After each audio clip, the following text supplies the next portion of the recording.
கர்த்தர் அதிசயங்களை செய்கிறார். ஊழியங்கள் வழங்கும் ஜீவ வார்த்தை. இந்த நாளிலும் கர்த்தருடைய ஊழியக்காரங்களை வாழ்த்துகிறேன். இயேசப்பா நல்லவர். இந்த புதிய நாளிலே புதிய காரியத்தை செய்வார். அவருடைய வார்த்தை வல்லமையாய் உங்கள் நடுவிலே கடந்து வரும். அப்படியே நம்புங்க, அப்படியே விசுவாசத்தோடு கேளுங்க. கர்த்தர் அந்த இன்றைக்கு உங்களுக்கு அனுப்புகிற வார்த்தையின்படி அற்புதம் கண்டிப்பாக செய்வார். சரியா? தொடர்ந்து உங்களுக்காக ஜெபிக்கிறோம். உங்கள் ஜெப குறிப்பிலும் தேவைப்பட்டு எங்களுக்கு அனுப்புங்க. எல்லாவற்றுக்கும் மேலாக வார்த்தையை விசுவாசிங்க. அதான் முக்கியமான காரியம். சரியா? இன்றைக்கு ஜீவார்த்தைக்கான வசனம் சங்கீதம் 18:48. அவரே என் சத்துருக்களுக்கு என்னை விலக்கி விடுவிக்கிறவர். எனக்கு விரோதமாய் எழும்புகிற மேல் என்னை நீர் உயர்த்தி கொடுமையான மனுஷனுக்கு என்னை தப்புவிக்கிறேன். கொடுமையான மனுஷனுக்கு என்னை தப்புவிக்கிறேன். பாருங்களா, தேவன் என்ன செய்கிறாரா? நமக்கு விரோதமாக எழும்புகிறவங்களுக்கு மேலே நம்மை உயர்த்தி கொடுமையானவங்களுக்கு என்ன செய்கிறார்? நம்ம தப்பு வைக்கிறார். கொடுமையான மனுஷன் இந்த பூமியில் பார்த்தீங்கன்னா ரொம்ப கொடுமையானவங்க இருக்கிறாங்க.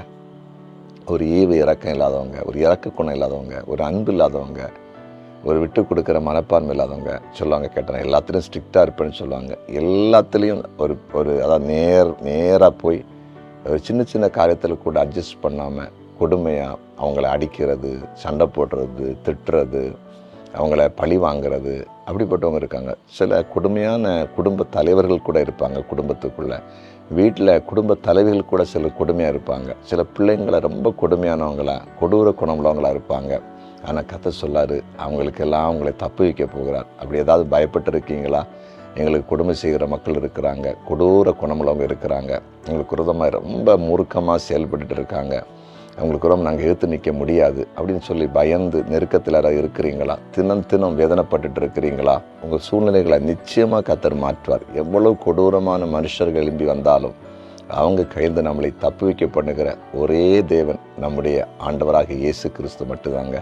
அவர் தப்பு வைப்பார். நீங்கள் வேதத்தில் வாசித்து பார்க்கும்போது பாருங்கள், எரிகோவுக்கு வேவு பார்க்க போனவங்களை அதாவது பிடிக்கும்படிக்கு எரிகோ இராணுவம் அங்கே வந்தது. எரிகோவில் உள்ளவங்க வந்தாங்க.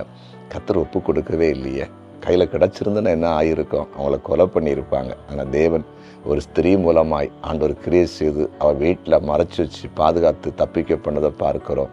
இப்படி பல இடங்களில் பல தேவ பிள்ளைகள் தேவனால் பாதுகாக்கப்பட்ட அனுபவங்களை பார்க்க முடியும். உங்களையும் அப்படி பாதுகாத்து தப்பு வைத்து நடத்துவார். சோர்ந்து போகாதீங்க. ஜெபிப்போமா? ஜெபிக்கலாம். எங்கள் அன்பு தகப்பனே, கொடுமையானவர்களுக்கு எங்களை தப்புவிக்க பண்ணுகிற எங்கள் அன்பு தெய்வமே, யாரெல்லாம் கொடூரமான மனுஷர்கள் நிமித்தம் கண்ணீரோடு வேதனையோடு கலக்கத்தோடு இருக்கிறாங்களோ அந்த கலக்கத்தை, அந்த நெருக்கத்தை, அந்த போராட்டத்தை மாற்றி போடுங்க.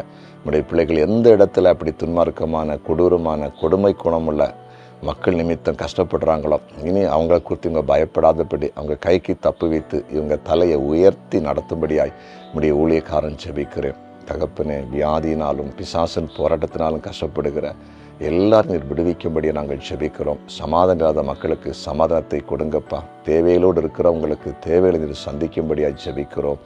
ஆண்டவரே, இன்றைக்கு பிறந்த நாளை காண்கிற ஒவ்வொருவரையும் ஆசீர்வதித்து ஜெபிக்கிறேன். திருமண நாளை காண்கிற ஒவ்வொருவரையும் ஆசீர்வதித்து ஜெபிக்க அந்த குடும்பங்களை ஆசீர்வதிக்கிறேன். வேலை செய்கிறவங்க, வியாபாரம் செய்கிறவங்க, தொழில் செய்கிறவங்க, கர்த்தருக்கு ஊழியம் செய்கிறவங்க எல்லாரையும் ஆசீர்வதிங்க. இந்த நாளில் ஒவ்வொருவரையும் ஆண்டவர் ஒரு அற்புதத்தை காண செய்யுங்கப்பா. யாரெல்லாம் ஒரு இக்கட்டான நெருக்கடி நிலையில் இருக்கிறாங்களோ இன்றைக்கு அவங்களுக்கு அற்புதம் நடக்கணும். நீர் அப்படி செய்கிறதற்காக நன்றி. இயேசுவின் நாமத்தில் பிதாவே, ஆமென்.